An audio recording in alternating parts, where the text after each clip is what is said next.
The Golden Palace was one of the most expensive restaurants in New York City. Rich people came here to eat. Famous people came here to be seen. The walls were covered with gold paint. The tables had white cloth on them. Crystal glasses shined under the bright lights. A big piano sat in the corner of the room. It was a piano, and it cost more money than most people make in 10 years. Santos worked here as a waitress. She was 24 years old. She had long, dark hair that she always tied back in a simple ponytail. Her eyes were brown and soft. She never spoke loudly. She never laughed loudly. She moved through the restaurant like a shadow, bringing food to tables and cleaning up after rich people who never looked at her face. Had worked at the Golden Palace for 3 years. In all that time, she had learned one important thing. Rich people did not see waitresses. To them, she was invisible. She was just a pair of hands that brought their food and took away their empty plates. This was fine with, she liked being invisible. It was safe. But had a secret. Every night after the restaurant closed, she would walk past that big piano in the corner. She would stop and look at it. Her fingers would shake a little. She wanted to touch it so badly. She wanted to sit down and play, but she never did. She was too scared. You see, used to play the piano. When she was a little girl in a small town in New Mexico, she was known as a piano genius. Her mother, Maria, was a music teacher. Maria had taught to play when she was only 4 years old. By the time was 10, she could play music that grown-ups could not play. People in her town said she had magic in her fingers. And her mother were very close. They did not have much money, but they had music. Every evening they would sit together at their old piano. Maria would teach new songs. They would play together and laugh together. Those were the happiest times of life. But then everything changed. When was 16, her mother got very sick. The doctors said it was cancer. Maria fought hard, but the sickness was stronger. She died when was 17 years old. After her mother died, father fell apart. He started drinking. He lost his job. Bills piled up on the kitchen table. One day, men came to their house and took away their furniture. They took away the television. They took away the couch. And they took away the piano. Cried for 3 days after they took the piano. It felt like losing her mother all over again. That piano held all her memories, all those evenings with her mother, all that music and laughter. Gone. After that, stopped playing. She told herself she did not need music anymore. She told herself that part of her life was over. She moved to New York City to start fresh. She got a job at the Golden Palace. She became invisible. That was 7 years ago. 7 years without playing a single note. Tonight was a Friday night. The restaurant was very busy. Every table was full of rich people eating expensive food and drinking expensive wine. Moved from table to table doing her job. Smile, take the order. Bring the food, clear the plates, say thank you, repeat. Then she noticed him. An old man sat alone at table 12. Table 12 was special. It was in the best spot in the restaurant, near the window with a view of the city lights. Only the most important guests sat at table 12. You needed to be very rich or very famous to get that table. The old man looked about 60 years old. He had gray hair and sharp blue eyes. He wore a simple black suit but could tell it was very expensive. Everything about him looked expensive. But there was something different about him. He was not looking at his phone like most rich people did. He was not talking loudly or showing off. He was just sitting quietly, watching the room. His name was Richard Sterling. Did not know this yet, but Richard Sterling was one of the richest men in America. He had started a technology company 30 years ago. Now he was worth over $10 billion. He owned buildings and boats and planes. He owned companies all over the world. But Richard Sterling did not care much about money anymore. He was 62 years old. His wife had died 5 years ago. His children were grown and busy with their own lives. He had more money than he could ever spend. What he wanted now was something money could not buy. He wanted to find meaning. He wanted to make a difference. Richard had a strange hobby. He liked to test people. He would go to restaurants and stores and airports. He would watch people carefully. He was looking for something special. He was looking for hidden talent. He was looking for diamonds in the rough. Over the years, Richard had found many such diamonds. He had found a young cook working at a fast food restaurant and paid for her to go to cooking school. Now she owned 3 restaurants. He had found a security guard who wrote poetry and helped him publish a book. Now that guard was a famous author. Richard believed that talent was everywhere. Most people just needed someone to believe in them. Tonight, Richard was watching. He had noticed her the moment he walked in. Not because she was beautiful, though she was. He noticed her because of the way she looked at the piano. Every time she walked past it, her eyes would drift toward it. Her fingers would move a little, like they wanted to touch the keys. Then she would look away quickly and keep walking. Richard saw the hunger in her eyes. He saw the sadness too. This girl had a story. This girl had a secret. Came to his table to take his order. She kept her eyes down like she always did. "Good evening, sir," she said softly. "What can I get for you tonight?" Richard did not answer right away. He studied her face, felt uncomfortable. Most customers never really looked at her. "What is your name?" Richard asked. "Sir." Richard repeated. "That is a beautiful name. Tell me, do you play the piano?" His heart stopped. She felt like someone had punched her in the chest. How did he know? Why was he asking? "No, sir," she said quickly. "I do not play." Richard smiled. It was a kind smile, but also a knowing smile. "Are you sure? I saw you looking at that piano. You look at it like it is an old friend you have not seen in a long time." His face turned red. Her hands started to shake. She did not know what to say. "I used to play," she finally admitted. "A long time ago, but not anymore." Richard nodded slowly. He seemed to be thinking about something. Then he said something that would change life forever. "I would like to hear you play." Shook her head. "Sir, I cannot. I am just a waitress. I am not allowed to touch the piano, and I have not played in many years. I would not be any good." Richard leaned forward. His blue eyes were serious. "I own this restaurant," he said. "I bought it last month, so I am giving you permission to play." Stared at him, she did not believe him.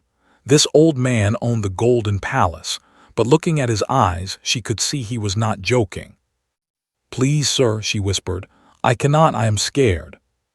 Richard reached into his pocket and pulled out a checkbook.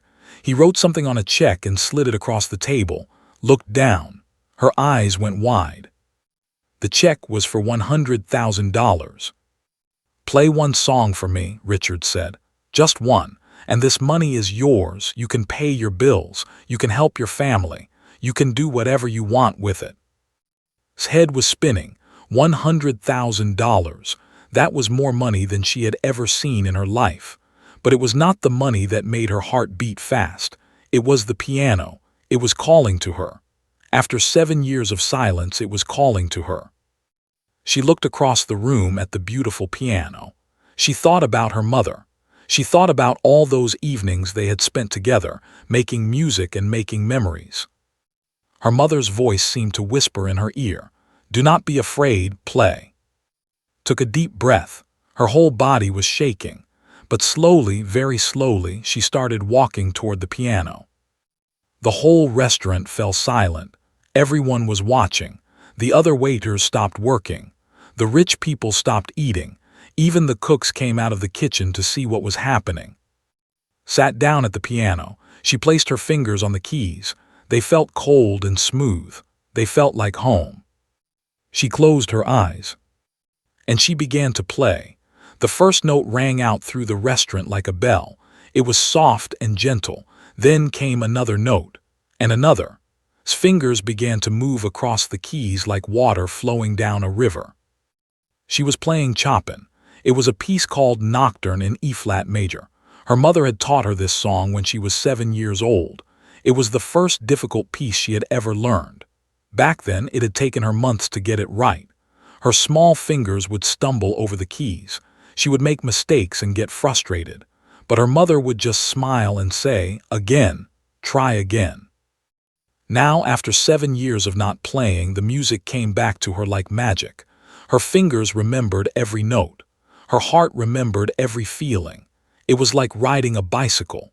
Once you learn, you never really forget. The restaurant was completely silent. No one moved. No one breathed. The rich people in their expensive clothes sat frozen with forks halfway to their mouths. The waiters stood like statues along the walls. Even the candles on the tables seemed to stop flickering. Did not notice any of this. She was lost in the music. She was not in the restaurant anymore. She was back in her small house in New Mexico. She was sitting at the old piano with her mother beside her. She could almost smell her mother's perfume. She could almost feel her mother's hand on her shoulder. Tears began to roll down her cheeks. She did not try to stop them. She just kept playing. Richard Sterling watched her from his table. His blue eyes were wet with tears. In all his 62 years, he had heard many people play the piano. He had been to concerts in the finest halls in the world. He had heard the most famous musicians perform, but he had never heard anything like this. This was not just music. This was a soul crying out. This was a heart breaking and healing at the same time. This girl had something special, something rare, something that could not be taught in any school. The song lasted about 5 minutes. When played the last note, she kept her fingers on the keys. She did not want to let go. She did not want to come back to the real world. Then the silence was broken by the sound of clapping. One person started clapping, then another, then another. Soon the whole restaurant was applauding. People were standing up from their chairs. Some were cheering. Some were wiping tears from their eyes. Opened her eyes. She looked around in shock. All these rich, important people were clapping for her. For her. The invisible waitress who had been serving them soup an hour ago. She quickly stood up from the piano. Her face was red with embarrassment. She wiped her tears with the back of her hand. She wanted to run away and hide. But Richard Sterling was walking toward her. The crowd parted to let him through. He stopped in front of and looked at her with soft eyes. "That was the most beautiful thing I have heard in 20 years, he said. His voice was gentle. "Where did you learn to play like that?" His voice was shaky. "My mother taught me. She was a music teacher. She died when I was 17. Richard nodded slowly. He seemed to understand everything without her having to explain. "And you stopped playing after she died," he said. It was not a question. "Yes," whispered. "I could not play anymore. It hurt too much. Every time I touched a piano I thought of her, so I stopped." Richard put his hand on her shoulder. It was a fatherly gesture. It reminded of her own father before he had fallen apart. "You have a gift," Richard said.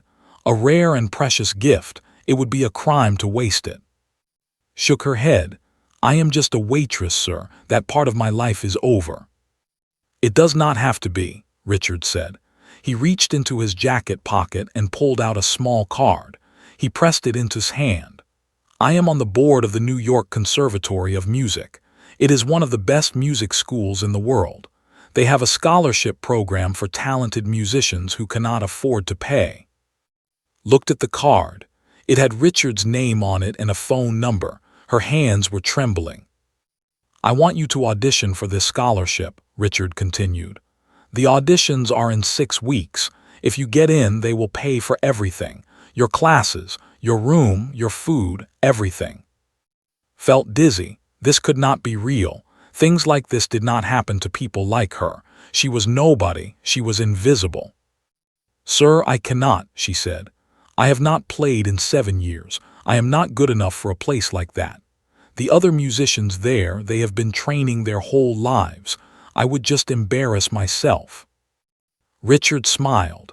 "You just played Chopin from memory after 7 years of not touching a piano. Do you know how many people can do that? Almost nobody. That is not something you can learn. That is something you are born with." He pointed to the check that was still lying on his table. "That money is yours. I promised it and I keep my promises. Use it however you want.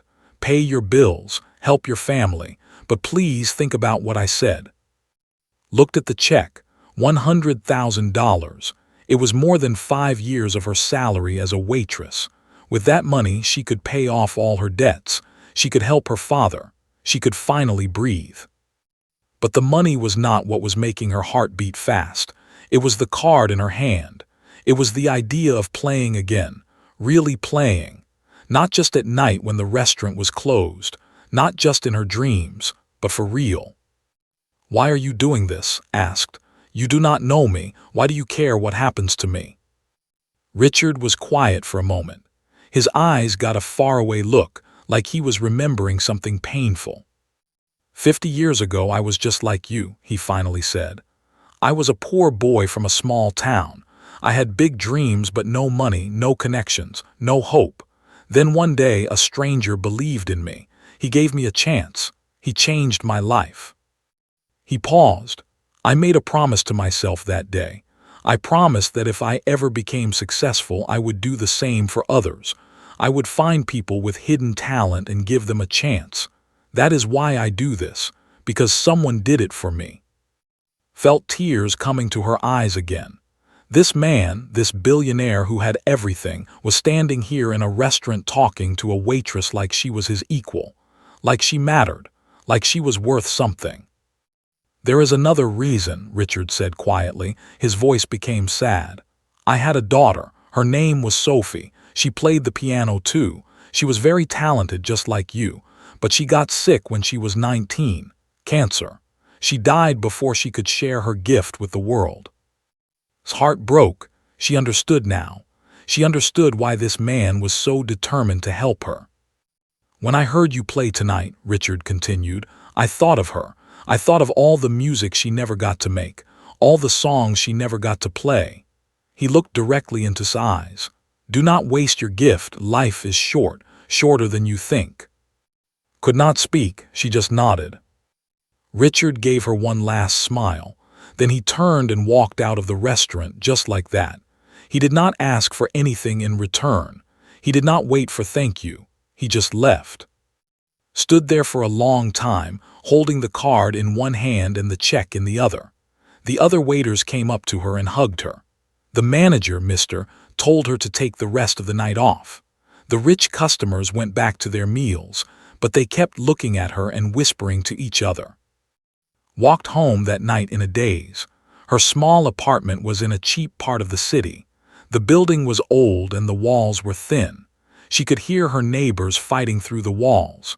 The elevator was broken again, so she had to climb 6 flights of stairs. But when she opened the door to her tiny apartment, something felt different. She looked at her room with new eyes, the small bed, the old television, the pile of bills on the kitchen counter. This had been her whole world for so long, this safe, small, invisible life. She sat down on her bed and looked at the card Richard had given her. The New York Conservatory of Music. It seemed like a dream, a beautiful, impossible dream. Then she looked at the check, $100,000, that was very real. She thought about what Richard had said. She thought about his daughter Sophie, who never got to share her gift. She thought about her own mother, who had spent years teaching her to play. What would her mother say if she saw now? Hiding her talent, wasting her gift, living small when she could be living big. Made a decision. She did not know if she was brave enough. She did not know if she was good enough. But she knew she had to try. She owed it to her mother. She owed it to Sophie. She owed it to herself. She was going to audition for that scholarship. She was going to play again. The next morning woke up early. For the first time in years, she felt excited about something. She felt alive, but she also felt very scared. She had 6 weeks to prepare for the audition, 6 weeks to get her fingers back in shape, 6 weeks to remember how to play at a professional level. It seemed impossible. The first thing she did was go to the bank. She deposited Richard's check into her account. The bank teller's eyes went wide when she saw the amount. She asked 3 times if the check was real, just smiled and said yes. With that money, paid off all her debts. She paid her rent for the next 6 months. She sent money to her father in New Mexico, enough to help him get back on his feet. And then she did something she had wanted to do for 7 years. She bought a piano. It was not a fancy piano like the at the restaurant. It was a simple electronic keyboard that she found at a music store in Brooklyn. It cost only $300, but it was the most beautiful thing in the world. She carried it home on the subway. People stared at her, this small woman carrying a big keyboard through the crowded train, but did not care. She was smiling so big that her face hurt.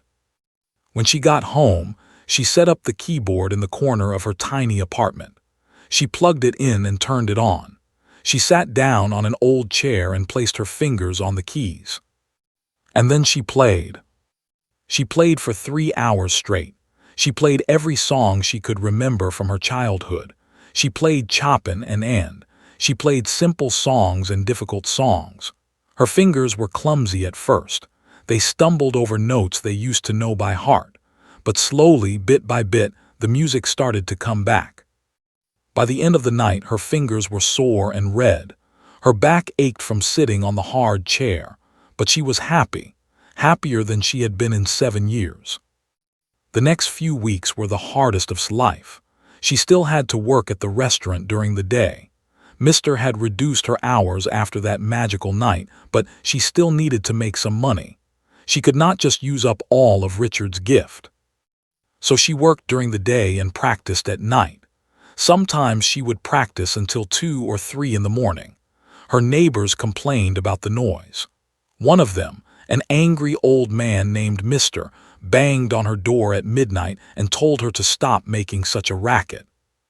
Apologized and bought him a bottle of wine the next day. She started using headphones so only she could hear the music. Mr. still frowned at her in the hallway, but he stopped complaining. The biggest problem was not the neighbors, it was her own mind. Every day, doubt crept into her thoughts like a dark shadow. "Who do you think you are?" The voice in her head would say. "You are just a waitress. You are nobody. You have not played in 7 years. The other musicians at that school have been training since they were children. They have had the best teachers, the best schools, the best pianos. You had a mother who taught you in a tiny house in New Mexico. How can you compete with them?" Some nights the doubt was so strong that could not practice at all. She would just sit and stare at the keyboard, frozen by fear. She would think about giving up. She would think about calling Richard and telling him she could not do it. But then she would remember her mother's voice. She would remember her mother's hands guiding hers across the keys. She would remember the joy on her mother's face when played a piece perfectly. "You have a gift," her mother used to say. "God gave you this gift for a reason. Do not waste it." Would take a deep breath, push away the doubt, and start practicing again. One night about 3 weeks before the audition, something changed. Was practicing a difficult piece by. It was a piece she had learned when she was 15, just before her mother got sick. She had played it at a school concert, and everyone had been amazed. But now she could not get it right. Her fingers kept slipping. She kept hitting wrong notes. She tried again and again, but it only got worse. Finally, she slammed her hands down on the keyboard in frustration. "I cannot do this," she shouted to the empty room. "I am not good enough." She put her head down on the keyboard and started to cry. All her doubts came flooding out, all her fears, all her pain. She cried for her mother. She cried for the 7 years she had lost. She cried for the scared little girl inside her who was afraid to fail. She cried for a long time. When she finally lifted her head, her eyes were red and swollen. She felt empty. She felt defeated. And then her phone rang. She looked at the screen. It was a number she did not recognize. She almost did not answer, but something made her pick it up. "Hello," she said, her voice still shaky from crying. "This is Richard Sterling." Sat up straight. "Mr. Sterling, how did you get my number?" Richard laughed softly. "I am a billionaire. I can get anyone's number, but that is not important. I am calling to check on you. How is your practice going?" was quiet for a moment. She thought about lying. She thought about saying everything was fine, but something about Richard's voice made her want to tell the truth. "It is hard," she admitted. "Very hard. I do not think I can do it. The audition is in 3 weeks and I am not ready. I keep making mistakes. I am not as good as I used to be." Richard was quiet for a moment. Then he said, "Do you know what the difference is between people who succeed and people who fail?" "What?" "It is not talent. It is not luck. It is not money or connections or any of that. The difference is that successful people do not give up.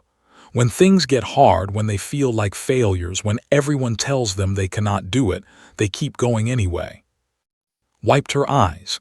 "But what if I really am not good enough? What if I go to that audition and embarrass myself?"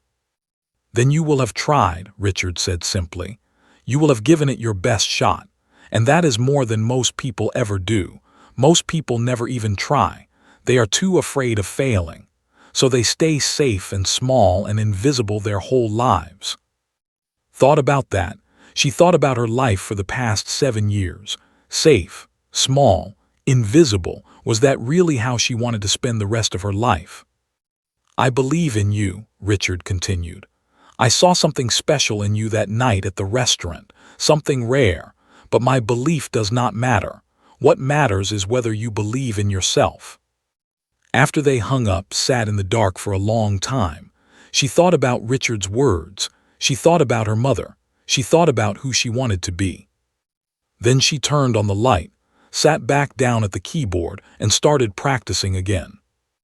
This time she did not stop when she made mistakes. She did not get angry at herself. She just kept playing. She played the same difficult passage over and over, slowly at first, then faster. She broke it down into small parts and practiced each part separately. Then she put them all together. By the time the sun came up, she could play the passage perfectly. She smiled. It was a small victory, but it felt huge. The next 3 weeks passed in a blur. Practiced every moment she was not working. She practiced on the subway, moving her fingers against her legs like she was playing an invisible piano. She practiced in her head while she served food at the restaurant. She even practiced in her dreams. Her fingers grew stronger. Her memory grew sharper. The music that had been sleeping inside her for 7 years slowly woke up. The night before the audition, could not sleep. She lay in bed staring at the ceiling, her heart beating fast. Tomorrow was the biggest day of her life. Tomorrow, everything would change, one way or another. She thought about what she would play. She had chosen 3 pieces. The first was the Chopin nocturne she had played at the restaurant, the one her mother had taught her. The second was the piece that had given her so much trouble. The third was a surprise, something she had been working on in secret. She finally fell asleep around 3 in the morning. When her alarm went off at 7, she felt tired but strangely calm. The time for doubt was over. The time for fear was over. Now was the time to play. She put on her best dress, a simple black dress that her mother had given her for her 16th birthday. It was the nicest thing she owned. She looked at herself in the mirror. "This is it, Mama," she whispered. "This is for you." Then she walked out the door and headed to the audition that would change her life forever. The next morning, woke up early. For the first time in years, she felt excited about something. She felt alive, but she also felt very scared. She had 6 weeks to prepare for the audition, 6 weeks to get her fingers back in shape, 6 weeks to remember how to play at a professional level. It seemed impossible. The first thing she did was go to the bank. She deposited Richard's check into her account. The bank teller's eyes went wide when she saw the amount. She asked 3 times if the check was real, just smiled and said yes. With that money, paid off all her debts. She paid her rent for the next 6 months.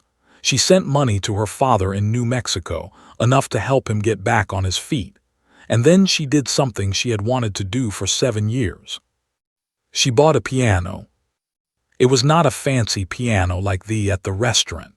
It was a simple electronic keyboard that she found at a music store in Brooklyn. It cost only $300, but it was the most beautiful thing in the world. She carried it home on the subway.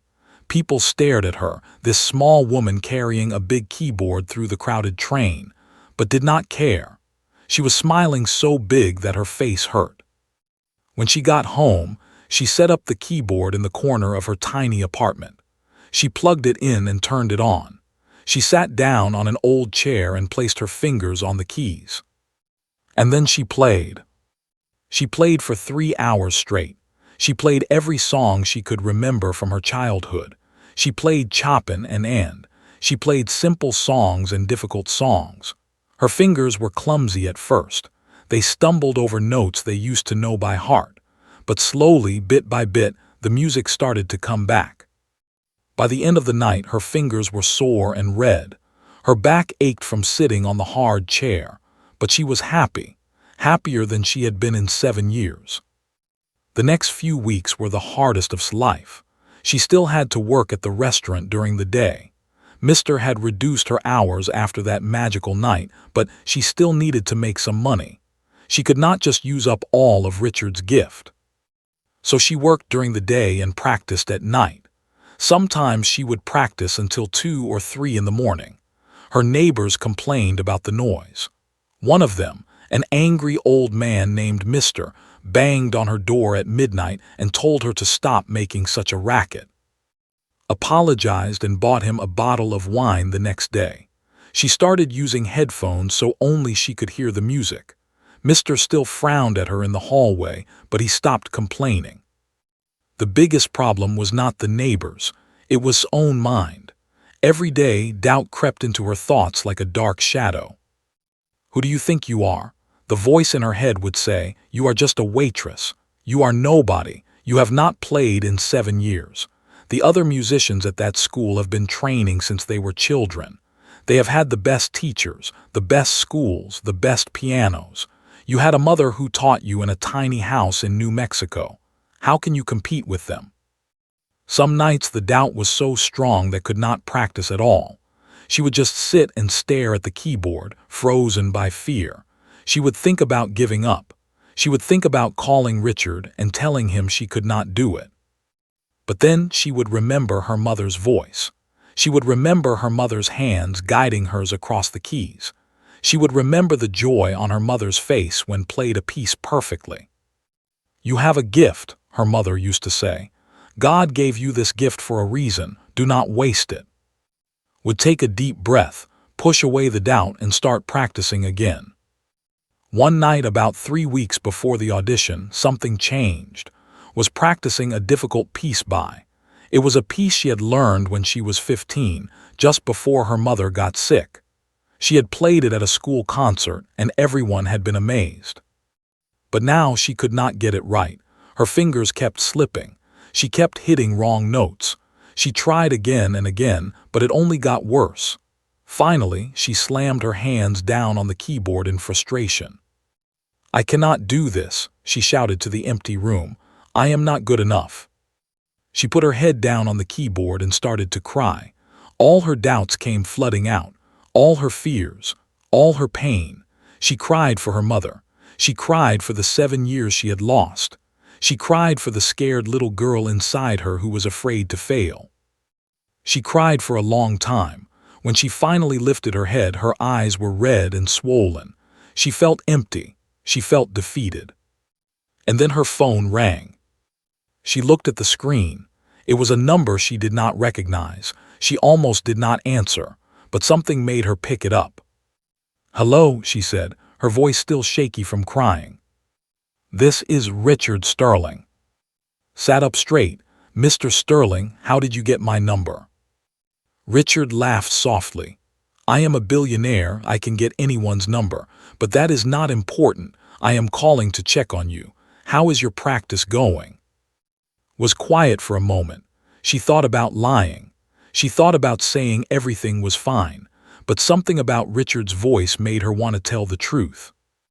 "It is hard," she admitted. "Very hard. I do not think I can do it. The audition is in 3 weeks and I am not ready. I keep making mistakes. I am not as good as I used to be." Richard was quiet for a moment. Then he said, "Do you know what the difference is between people who succeed and people who fail?"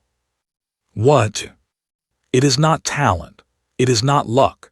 It is not money or connections or any of that. The difference is that successful people do not give up.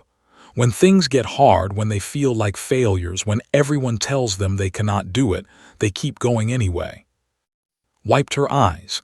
"But what if I really am not good enough? What if I go to that audition and embarrass myself?" "Then you will have tried," Richard said simply.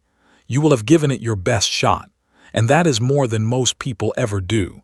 Most people never even try. They are too afraid of failing. So they stay safe and small and invisible their whole lives." Thought about that. She thought about her life for the past 7 years. Safe, small, invisible. Was that really how she wanted to spend the rest of her life? "I believe in you," Richard continued. "I saw something special in you that night at the restaurant, something rare. But my belief does not matter. What matters is whether you believe in yourself." After they hung up, sat in the dark for a long time. She thought about Richard's words. She thought about her mother. She thought about who she wanted to be. Then she turned on the light, sat back down at the keyboard, and started practicing again. This time she did not stop when she made mistakes. She did not get angry at herself. She just kept playing. She played the same difficult passage over and over, slowly at first, then faster. She broke it down into small parts and practiced each part separately. Then she put them all together. By the time the sun came up, she could play the passage perfectly. She smiled. It was a small victory, but it felt huge. The next 3 weeks passed in a blur. Practiced every moment she was not working. She practiced on the subway, moving her fingers against her legs like she was playing an invisible piano. She practiced in her head while she served food at the restaurant. She even practiced in her dreams. Her fingers grew stronger. Her memory grew sharper. The music that had been sleeping inside her for 7 years slowly woke up. The night before the audition, could not sleep. She lay in bed staring at the ceiling, her heart beating fast. Tomorrow was the biggest day of her life. Tomorrow, everything would change, one way or another. She thought about what she would play. She had chosen 3 pieces. The first was the Chopin nocturne she had played at the restaurant, the one her mother had taught her. The second was the piece that had given her so much trouble. The third was a surprise, something she had been working on in secret. She finally fell asleep around 3 in the morning. When her alarm went off at 7, she felt tired but strangely calm. The time for doubt was over. The time for fear was over. Now was the time to play. She put on her best dress, a simple black dress that her mother had given her for her 16th birthday. It was the nicest thing she owned. She looked at herself in the mirror. "This is it, Mama," she whispered. "This is for you." Then she walked out the door and headed to the audition that would change her life forever. The New York Conservatory of Music was in a beautiful old building in Manhattan. It had tall white columns and big windows. Stone steps led up to heavy wooden doors. Had walked past this building many times on her way to work, but she had never gone inside. It had always seemed like a place for other people, important people, talented people, not people like her. But today she climbed those stone steps. Today she pushed open those heavy doors. Today she walked inside. The hallway was long and grand. Paintings of famous musicians hung on the walls. Recognized some of them. Chopin. Their eyes seemed to follow her as she walked. There were other musicians waiting to audition. Counted about 20 of them. They sat on wooden benches along the walls, holding their instruments and looking nervous. Most of them were young, maybe 18 or 19 years old. They looked like proper music students. They had fancy clothes and expensive instrument cases. They talked to each other in quick, confident voices about teachers and concerts and competitions. Felt out of place. She was older than most of them. She did not have an instrument to carry because she was a pianist, and she was definitely not confident. She sat down on a bench in the corner and tried to make herself small, invisible, like always. A young woman sat down next to her. She had red hair and freckles and a friendly smile. "Hi," she said. "I am Sarah. Are you auditioning too?" Nodded, "Yes, piano." "Me too," Sarah said. She seemed very excited. "I have been preparing for this for 2 years. I study with Professor. He is one of the best piano teachers in the city. Who do you study with?" Did not know what to say. "I do not have a teacher," she admitted. "I taught myself. Well, my mother taught me when I was young, but she died." Sarah's smile faded. "Oh, I am sorry." She looked uncomfortable, like she did not know what to say next. "Well, good luck," she finally said, and moved away to talk to someone else. Felt her confidence shrinking. Everyone here had teachers and training and years of preparation. She had a second-hand keyboard and 6 weeks of practice. What was she doing here? A door at the end of the hallway opened. A woman in a gray suit stepped out. "Santos," she called. His heart stopped. She was first. That could not be right. She was not ready. She needed more time. But there was no more time. She stood up on shaky legs and walked toward the door. The other musicians watched her. Some of them looked curious. Some looked bored. Sarah gave her a small wave. Walked through the door into a large room with a high ceiling. There was a stage at one end with a beautiful grand piano on it, even bigger and more beautiful than the one at the restaurant. In front of the stage were 5 chairs. 5 people sat in those chairs, looking at papers and whispering to each other. These were the judges. They would decide's future. One of them looked up. He was an old man with white hair and glasses. He had a kind face. "Miss Santos," he said, "please come in, take your place at the piano." Walked across the room. Her footsteps echoed on the wooden floor. The walk to the piano seemed to take forever.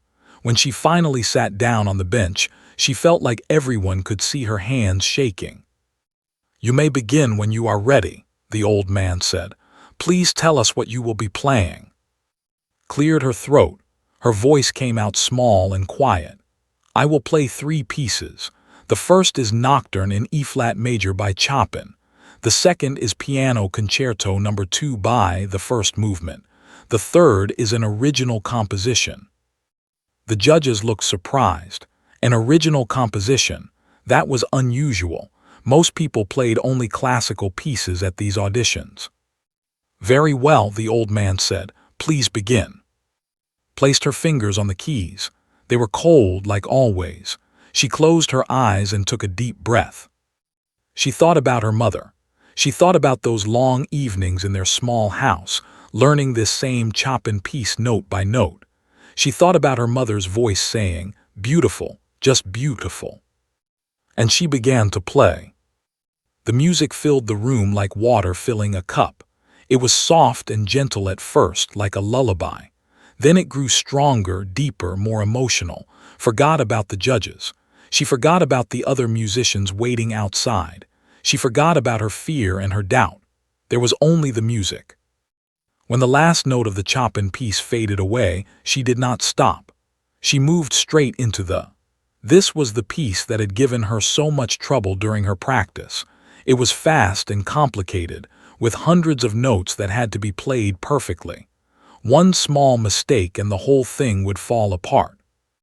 But did not make any mistakes. Her fingers flew across the keys like birds. The music crashed and soared and thundered. It was powerful and passionate and full of feeling.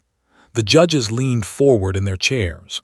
One of them, a woman with silver hair, had tears in her eyes.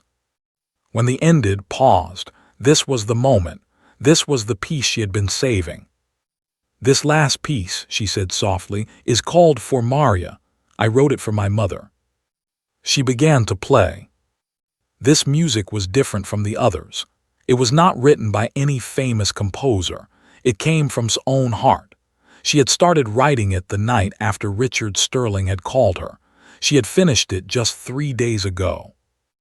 It started with a simple melody. The same melody her mother used to hum while she cooked dinner. Then it grew and changed and became something new. It was happy and sad at the same time. It was about love and loss and hope. It was about a little girl and her mother, sitting at an old piano making music together. It was about saying goodbye, and saying thank you, and saying I love you. By the time played the last note, she was crying. She did not care anymore what the judges thought. She did not care if she got the scholarship or not. She had played her heart out. She had played for her mother. That was enough. The room was completely silent, wiped her eyes and looked at the judges. They were all staring at her. The woman with silver hair was openly crying. Even the old man with glasses had wet eyes. For a long moment, nobody spoke. Then the old man cleared his throat. "Miss Santos," he said, his voice a little shaky. "That was extraordinary. I have been teaching at this school for 40 years. I have heard thousands of auditions, but I have never heard anything quite like that." Did not know what to say. "Thank you," she whispered. The judges huddled together and whispered. Sat at the piano, her hands in her lap, waiting. She could not hear what they were saying.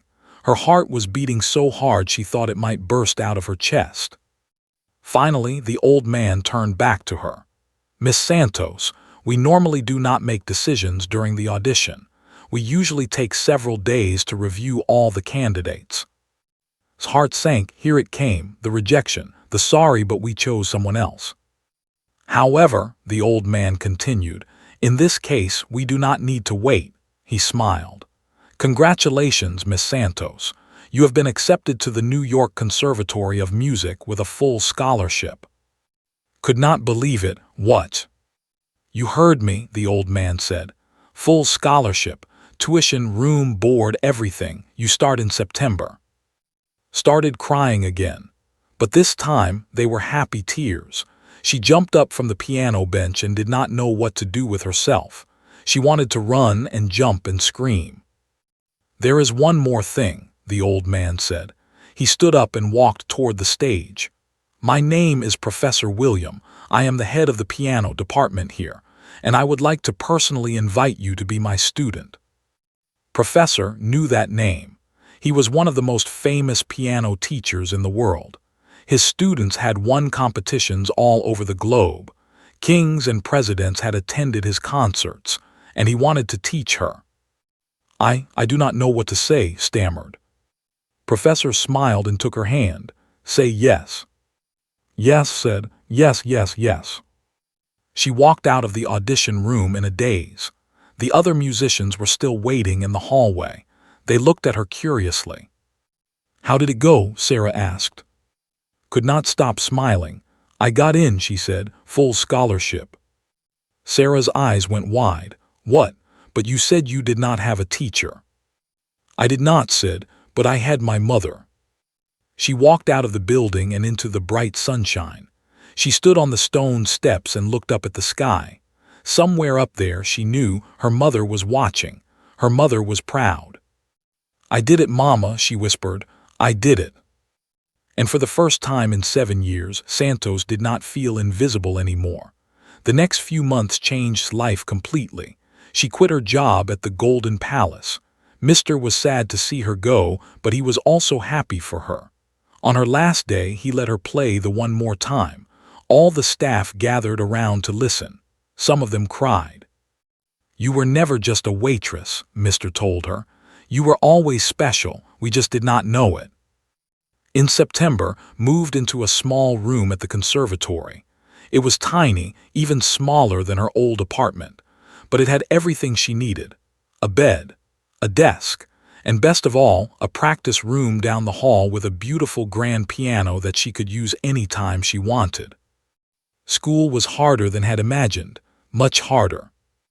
Every day started at 6 in the morning, would practice for 2 hours before breakfast. Then she had classes all day, music theory, music history, ear training, sight reading. She had to learn to read music again, something she had not done since she was a teenager. Her mother had taught her mostly by ear, by listening and copying. But at the conservatory, you needed to read every note on the page perfectly. After classes, she had lessons with Professor. He was a demanding teacher. He expected perfection. "Again," he would say when she made a mistake. "Slower, more feeling, again." Some days would play the same passage 100 times before Professor was satisfied. Her fingers would ache, her back would hurt, her brain would feel like mush. "You have natural talent," Professor told her one day. "More natural talent than any student I have ever had, but talent is not enough. You need discipline, you need technique, you need to work harder than you have ever worked before." So worked. She worked so hard that sometimes she forgot to eat. She would practice until midnight, fall asleep for a few hours, and then start again at 6. She had dark circles under her eyes. She lost weight because she was too busy to eat properly, but she did not care. She was finally doing what she was born to do. The other students were not always kind to her. They had heard the story about the waitress who got a full scholarship after only 6 weeks of preparation. Some of them thought she did not deserve to be there. Some of them were jealous. Sarah, the girl with red hair from the audition, was one of the jealous ones. She had also gotten into the conservatory, but without a scholarship. Her family had to pay full tuition. She did not think it was fair that who had no formal training got free schooling while she had to pay. Professor only picked her because of her sob story, Sarah told the other students. "Poor girl, dead mother, working as a waitress. It is like something from a movie. But can she actually play? I do not think so." Heard the whispers, she saw the looks, but she did not fight back. She did not have time to worry about what others thought. She was too busy working. The real test came in December. Every year the conservatory held a winter concert. The best students from each department performed in front of an audience of important people: music critics, record producers, orchestra conductors. One good performance could launch a career. One bad performance could end one. Professor chose to represent the piano department. The other piano students were shocked.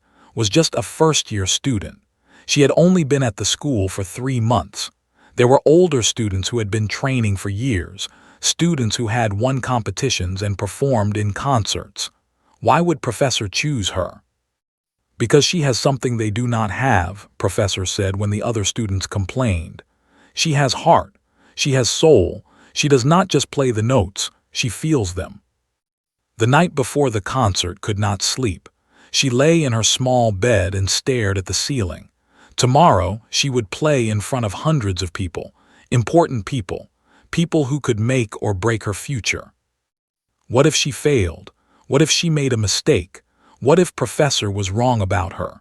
What if Sarah and the other students were right and she really did not belong here? Her phone buzzed. She looked at the screen. It was a text from Richard Sterling. "I will be in the audience tomorrow. Break a leg." Smiled. Richard had been checking on her every few weeks since she started at the conservatory. He never asked for anything in return. He just wanted to know how she was doing. He was like the grandfather she never had. She typed back, "Thank you for everything. I would not be here without you."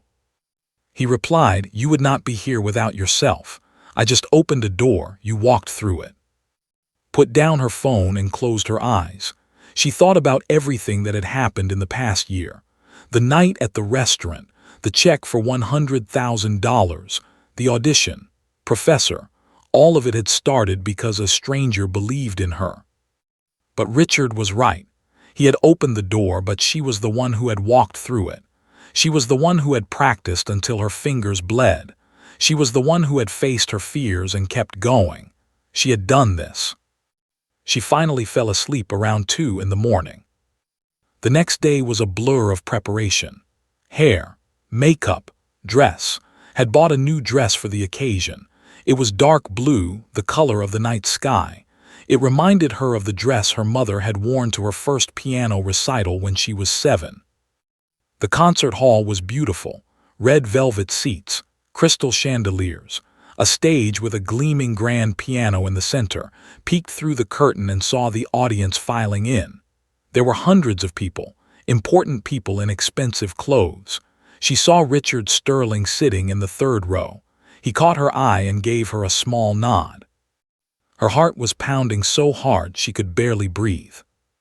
There were 6 performers that night. A violinist, a cellist, a flutist, a singer, a guitarist, and she was last. She watched the other performers from backstage. They were all incredible. The violinist played with such passion that the audience gave her a standing ovation. The singer had a voice like an angel. How could possibly follow that? Then it was her turn. She walked onto the stage. The lights were so bright she could barely see the audience, but she could feel them, hundreds of eyes all watching her, waiting. She sat down at the piano. Her hands were shaking. Her mouth was dry. She looked out at the dark audience. Somewhere out there was Richard Sterling, the man who had changed her life. Somewhere out there were the critics and producers who would judge her. Somewhere out there were Sarah and the other students who thought she did not belong. But somewhere out there, in a place she could not see, was her mother, watching, waiting, believing. Took a deep breath. And she began to play. She had chosen to play for Maria, the piece she had written for her mother. It was a risk. Playing an original composition at a concert like this was unusual. Most performers played safe, well-known pieces by famous composers, but did not want to play safe. She wanted to play from her heart. The music started softly, the simple melody her mother used to hum. Then it grew and swelled and filled the entire hall, forgot about the audience. She forgot about the critics. She forgot about everything except the music. She played for her mother. She played for Richard. She played for the little girl in New Mexico who used to dream about performing on a big stage. She played for everyone who had ever felt invisible, everyone who had ever been told they were not good enough, everyone who had ever been afraid to try. When the last note faded away, there was complete silence. Then the audience exploded. People jumped to their feet. They clapped and cheered and shouted. Some of them were crying, sat at the piano overwhelmed. She could not believe it. They liked it. They really liked it. She stood up and took a bow. The applause grew even louder. Someone threw flowers onto the stage, picked them up, her hands trembling. She looked out at the audience and saw Richard Sterling on his feet, clapping harder than anyone else. Tears were streaming down his face. He was smiling so big that could see it even from the stage. She had done it. She had really done it. After the concert, people crowded around her. Critics gave her their business cards. Producers asked for her phone number. Even the other students came up to congratulate her. Sarah hung back, looking embarrassed. But the person most wanted to see was Richard Sterling. She found him waiting by the stage door, holding a bouquet of flowers. "That was beautiful," he said, his voice thick with emotion. "Your mother would be so proud." Hugged him. She did not care that he was a billionaire and she was nobody. In that moment, he was just a kind old man who had believed in her when no one else did. "Thank you," she whispered. "Thank you for seeing me." Richard held her at arm's length and looked at her with those sharp blue eyes. "I did not do anything," he said. "You did this, all of it. Never forget that." Smiled. For the first time in her life, she believed it. After the winter concert, everything changed for her. The music world started to notice her. Critics wrote articles about the waitress who became a sensation. Magazines wanted to interview her. Television shows invited her to perform. The story of the shy waitress and the billionaire who discovered her spread across the internet like wildfire. At first, did not know how to handle all the attention. She was not used to people looking at her. She was not used to people wanting to talk to her. For years, she had been invisible. Now, suddenly, everyone wanted to know her name. Professor helped her navigate this new world. "Focus on the music," he told her. "Everything else is noise. The fame will come and go, but the music will always be there."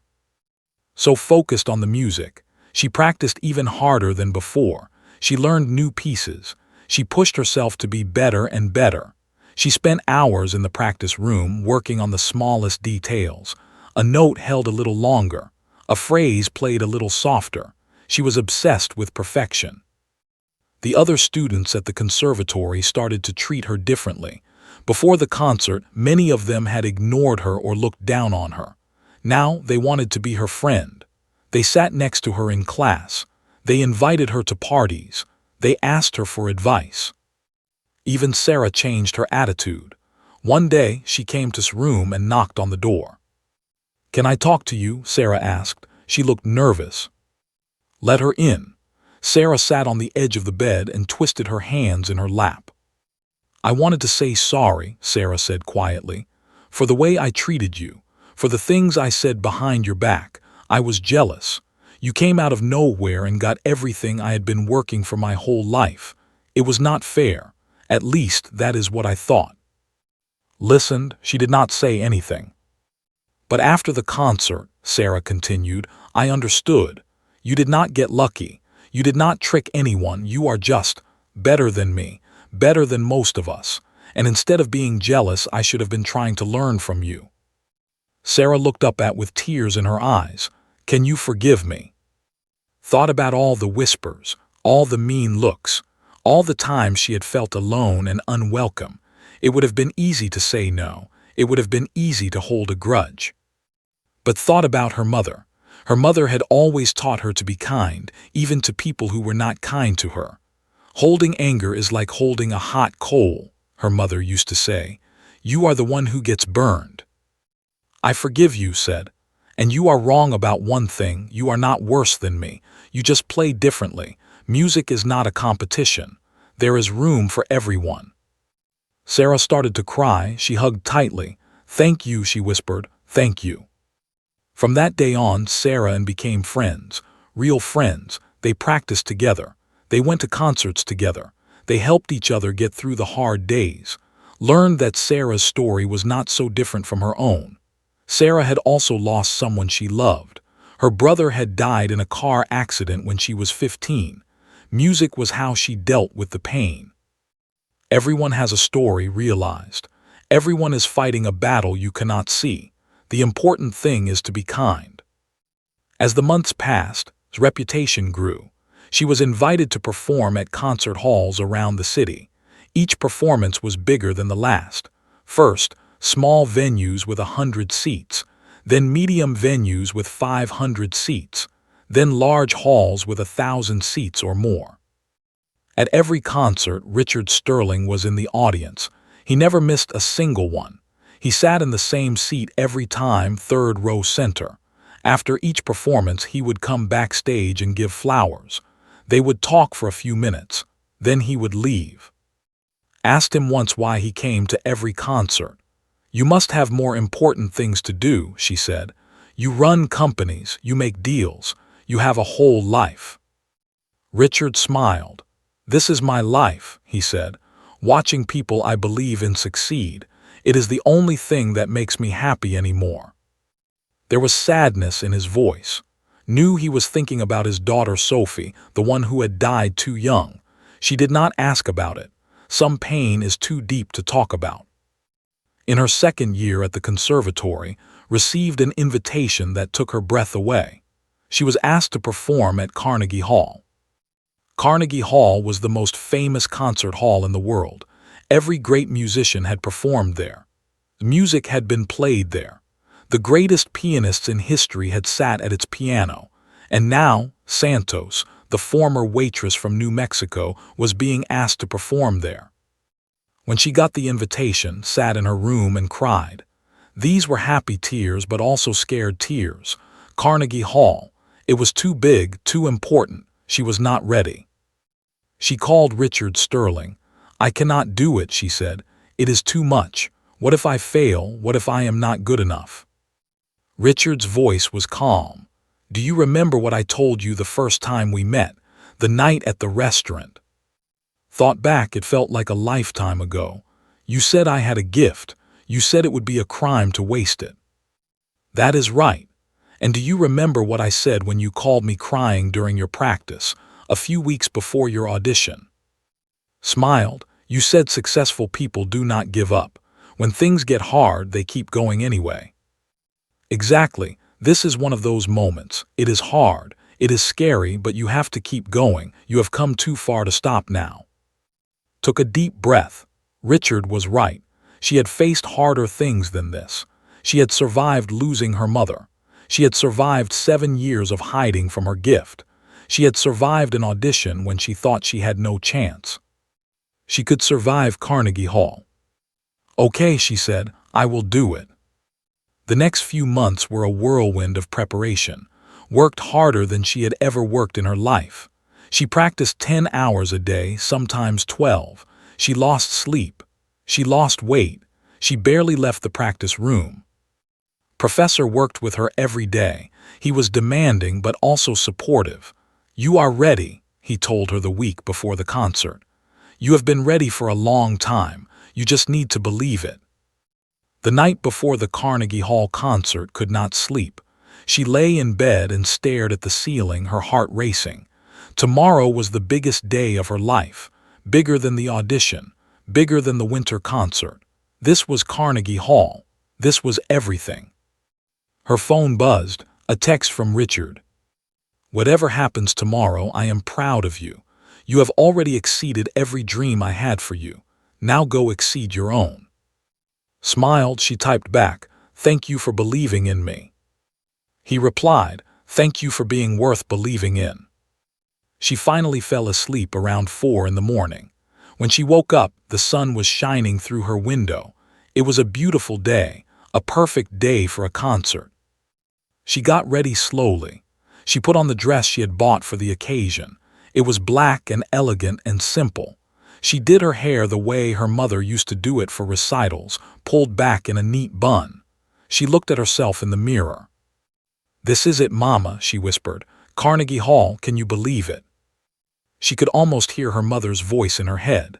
"I always believed it. I always knew." Took a deep breath, gathered her things, and walked out the door. She was ready. Carnegie Hall was even more beautiful than had imagined. The building was old and grand, with red brick walls and tall arched windows. Inside, the concert hall was a masterpiece of design.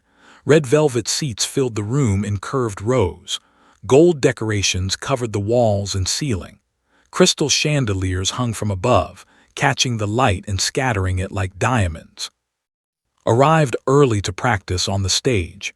She walked out onto the empty platform and looked at the sea of red seats. There were over 2,000 of them. In a few hours, every single one would be filled with people. People who had paid a lot of money to hear her play. People who expected greatness. She sat down at the piano. It was a Model D, the finest concert piano in the world. She ran her fingers across the keys. They were smooth and cool. The sound was perfect, rich and deep and clear. She played a few scales to warm up. Then she played the opening bars of her first piece. The notes echoed through the empty hall. It was a beautiful sound, but it was also a lonely sound. The hall was so big and she was so small. "You can do this," she whispered to herself. "You have to do this." She practiced for an hour. Then she went backstage to rest and prepare. There was a small room with a mirror and a couch. She lay down and tried to relax, but her heart was pounding too fast. She closed her eyes and thought about her mother. She remembered a day when she was 10 years old. She had been preparing for a piano competition. It was her first big competition and she was terrified. The night before, she could not sleep. Her mother found her crying in bed. "I am scared," Mama had said. "What if I make a mistake? What if everyone laughs at me?" Her mother had held her close and stroked her hair. "Listen to me. When you go up on that stage tomorrow, do not think about the judges. Do not think about the other children. Do not think about winning or losing. Just think about the music. Play for the joy of playing. That is all that matters." "But what if I mess up?" had asked. Her mother had smiled. "Then you mess up, and the world keeps turning. Making mistakes is part of being human. The important thing is that you try. The important thing is that you share your gift with the world. Win or lose, I will always be proud of you." Had played in that competition. She had not won first place. She had come in third. But she had played her best, and her mother had cried happy tears and told her she was the best pianist in the whole world. Now, lying on that couch in Carnegie Hall, held onto that memory. her mother's voice, her mother's arms, her mother's unconditional love. "I will play for you tonight, Mama," she whispered. "Like I always have, like I always will." A knock on the door. Miss Santos, 30 minutes. Got up and looked at herself in the mirror. Her eyes were clear. Her hands were steady. She was ready. She walked to the stage entrance and waited. Through the curtain, she could hear the audience settling into their seats, coughing, whispering, the rustle of programs being opened and closed. Then silence, the lights in the hall dimmed. A voice came over the speakers. "Ladies and please welcome to the Carnegie Hall stage, Miss Santos." The curtains parted, walked out into the light. The audience applauded as she made her way to the piano. She saw faces stretching back into the darkness, over 2,000 people all watching her. She saw Richard Sterling in his usual spot, third row center. He was smiling at her. She saw Professor near the back. He gave her a small nod. She sat down at the piano and adjusted the bench. She placed her fingers on the keys. The hall fell silent. 2,000 people held their breath. Closed her eyes. She thought about her mother. And she began to play. She had chosen 3 pieces for tonight. The first was the Chopin Nocturne, the piece she had played at the restaurant on that fateful night. The piece her mother had taught her. The piece that had started everything. The music floated through the hall like a gentle breeze. It was soft and beautiful and full of longing. Played with her eyes closed, feeling every note, letting the music flow through her like water. She forgot about the audience. She forgot about the pressure. There was only the music. When the Chopin ended, she moved into her second piece. Piano Concerto No. 2. This was a much more difficult piece. It required speed and power and perfect technique. It was the kind of piece that could make or break a career. Attacked it with everything she had. Her fingers flew across the keys. The music thundered through the hall. It was passionate and powerful and alive. The audience leaned forward in their seats, caught up in the storm of sound. Then, in the middle of the concerto, something unexpected happened. His finger slipped. She hit a wrong note. It was a small mistake. Most people in the audience probably did not even notice, but noticed, and for a split second she froze. All her old fears came rushing back. "You are not good enough. You do not belong here. You are just a waitress pretending to be a musician." But then she heard her mother's voice, clear as a bell. "Making mistakes is part of being human. The important thing is that you try." Kept playing. She did not stop. She did not apologize. She did not show any sign that anything had gone wrong. She just kept playing, pouring her heart into every note, giving everything she had to the music. And something magical happened. The music became more beautiful. It was not perfect anymore, but it was real. It was human. It had soul. The audience could feel it. They were no longer just listening. They were feeling. They were crying. They were living inside the music. When the ended, there was a moment of complete silence. Then the audience erupted in applause. People were on their feet. They were cheering and clapping and wiping tears from their eyes. Took a breath, one more piece to go. She spoke into the microphone. Her voice was soft but steady. "This last piece is an original composition. I wrote it for my mother. It is called For Maria. Mama, wherever you are, this is for you." She began to play. The music that filled Carnegie Hall was unlike anything anyone had ever heard there before. It was simple and beautiful and utterly heartbreaking. It told the story of a little girl and her mother, a story of love and loss and the power of music to heal. Played and cried. The audience cried with her. Even Richard Sterling, the tough old billionaire who had seen everything, was sobbing like a child. The final notes faded into silence. Kept her hands on the keys, her head bowed, tears streaming down her face. Then the hall exploded. The standing ovation lasted for over 5 minutes. People cheered until their voices were hoarse. They clapped until their hands were sore. Some threw flowers onto the stage. Others shouted his name. stood and took a bow, then another, then another. The applause would not stop. She looked out at the audience, at all those faces shining with tears and joy, and she felt something she had never felt before. She felt seen. Not invisible, not small, not forgotten. Seen. After the concert, there was a reception backstage. Important people crowded around, congratulating her, giving her business cards, talking about recording contracts and world tour. It was overwhelming. Smiled and nodded and shook hands, but she was looking for someone. She found Richard Sterling standing alone by the window, looking out at the city lights. "You were magnificent," he said when she approached. "The best performance I have ever seen. Your mother would be so proud." Hugged him. "Thank you for everything," she said. "For believing in me, for giving me a chance, for being there at every concert. I could not have done this without you." Richard held her tightly. "Yes, you could have," he said. "You just did not know it yet." They stood there for a long moment, the old man and the young woman, two people whose lives had crossed paths in the most unexpected way. Outside the window, the city sparkled with a million lights. "What happens now?" asked. Richard smiled. Now your life really begins." 5 years had passed since that magical night at Carnegie Hall. Santos was no longer a shy waitress. She was no longer a struggling student. She was one of the most famous pianists in the world. Her first album had sold over 3 million copies. She had performed in concert halls across the globe.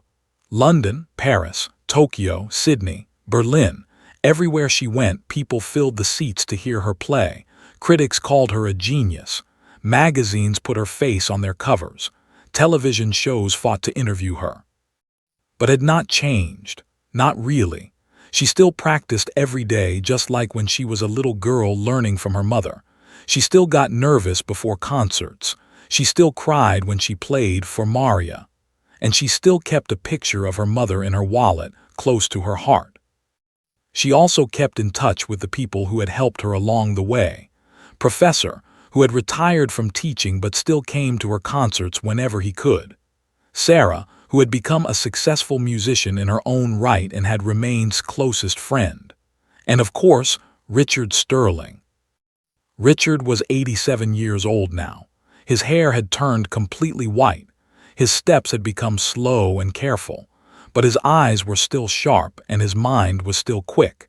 He still came to every one of his concerts, sitting in his usual seat, 3rd row center. But knew that time was running out. Richard was old and his body was getting weaker. The last few times she had seen him, he had seemed tired, fragile, like a candle flickering in the wind.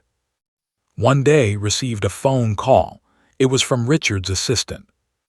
"Mr. Sterling is in the hospital," the assistant said. "He is asking for you." Dropped everything and rushed to the hospital. When she arrived, she found Richard lying in a bed, hooked up to machines that beeped and hummed. He looked small and frail, nothing like the powerful man who had walked into the Golden Palace 10 years ago and changed her life. But when he saw, his face lit up with a smile. "There she is," he said. His voice was weak but warm. "The most talented pianist in the world. Come, sit with me." Sat in the chair next to his bed and took his hand. It was thin and wrinkled, but still strong. "How are you feeling?" she asked. Richard chuckled. "Like a very old man who has lived a very full life. The doctors say it is my heart. Apparently it is finally wearing out." He squeezed her hand. "But that is okay. I have lived long enough. I have seen enough. And I have done the things I wanted to do." Tears welled up in his eyes. "You cannot leave yet. There is still so much. I have not." Richard said gently, "Listen to me. I need to tell you something." Wiped her eyes and nodded. "When I first saw you at that restaurant," Richard began, "I knew you were special. I had been looking for people like you for 30 years, people with hidden gifts, diamonds in the rough, but you were different. You reminded me so much of my Sophie." His voice caught, could see the pain in his eyes, the wound that had never fully healed. Sophie loved the piano just like you, Richard continued. She had the same gift, the same passion, the same soul. When she died, I thought I would never hear that kind of music again. I thought that part of my life was over. He looked at with tears streaming down his weathered face. Then I heard you play, and it was like getting a piece of my daughter back. Not her exactly, but her spirit, her joy, her love of music. Was crying now too. I did not know, she whispered. I am so sorry. Richard shook his head. Do not be sorry, you gave me a gift. Watching you grow, watching you succeed, watching you share your music with the world. It has been the greatest joy of my final years. You were the daughter I lost, returned to me in a different form. He reached under his pillow and pulled out an envelope. I want you to have this. Took the envelope with shaking hands. Inside was a letter and a key. What is this? She asked. After I am gone, Richard said, you will receive my house, my art collection, and most of my money. His eyes went wide. What? No, I cannot, Richard, this is too much. Let me finish, Richard said firmly. I have no family left. My wife is gone. My daughter is gone. My money would just go to strangers in suits who do not care about anything but themselves. I would rather it go to someone who will use it to make the world more beautiful. He tapped the envelope. In that letter you will find my wishes. I want you to start a foundation, a music school for children who cannot afford lessons, children like you were, children with gifts they do not know they have. Was crying so hard she could barely see. Richard. Call it the Maria Santos Foundation, Richard said. Name it after your mother. She gave you the gift. You will pass it on to others. That is how it should be. Leaned forward and hugged him carefully, mindful of all the tubes and wires. I will make you proud, she whispered. I promise. Richard hugged her back. You already have, he said. You already have. Richard Sterling died 3 days later, peacefully in his sleep. At his funeral, played for Maria one last time, as hundreds of people gathered to say goodbye to a man who had changed so many lives. In his will, just as he had promised, Richard left almost everything too. His mansion in upstate New York, his collection of rare paintings, his fortune of over $8 billion, but most importantly, he left her a mission. Did exactly what Richard had asked. She started the Maria Santos Foundation. She bought a building in the Bronx, one of the neighborhoods in New York City, and turned it into a music school. Any child could come, regardless of whether they could pay. The only requirement was a love of music. Hired the best teachers she could find. She bought instruments for children who had never touched a piano or a violin or a guitar. She created scholarships for talented students who wanted to continue their education. She did everything her mother would have done if her mother had had the resources. The foundation grew. Within 5 years, there were schools in 10 cities across America, then 20 cities, then schools in other countries. London, Paris, Tokyo, everywhere had performed. She planted seeds of music. And she did not just donate money. She gave her time. She visited the schools whenever she could. She played for the children. She sat with them and taught them just like her mother had taught her. She looked into their eyes and saw herself, that shy little girl from New Mexico who did not know she had a gift. You are special, she would tell them. You have something inside you that nobody else has. Never let anyone tell you that you are not good enough. Never let anyone make you feel invisible. 10 years after Richard Sterling's death, stood on the stage of Carnegie Hall once again. She was 44 years old now. Her dark hair had streaks of gray. There were lines on her face that had not been there before, but her eyes still sparkled with the same light.